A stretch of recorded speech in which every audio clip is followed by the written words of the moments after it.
Mahalagang bagay na ginamit ni Pope John Paul II sa kanyang pagbisita sa Pilipinas ang i-display sa isang exhibit.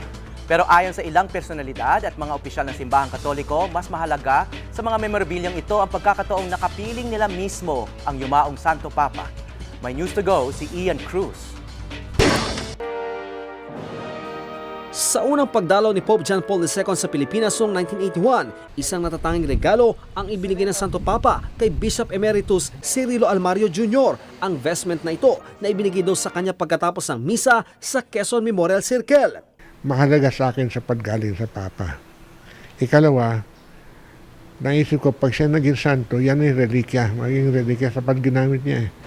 Kaya bilang pagdiriwang sa beatification ng yumaong Santo Papa ngayong linggo, ipapa-exhibit niya ito sa mga kababayan sa Malolos sa May 2. Kasama ring i-display ang kalis at insensaryo na ginamit ng Santo Papa at librong isinulat niya noong kardinal pa lang siya. Yun po ang sentro ng pagdiriwang na ito. Magpasalamat sa Panginoong Diyos, matandaan natin at maalala yung daan ng kanyang buhay pananampalataya. Maging si dating Philippine Ambassador to Vatican, Henrietta de Villa, pinakatago-tago sa kanyang tahanan ang ilang mga ginamit ng Santo Papa. Pero pinaka-ipinagpapasalamat ni de Villa ang ilang beses na pakikipagdaupang palad niya sa Santo Papa. Ang aking epekto sa akin, hindi ako pwedeng maging masama. Oo, nag-iingat tuloy ako ngayon.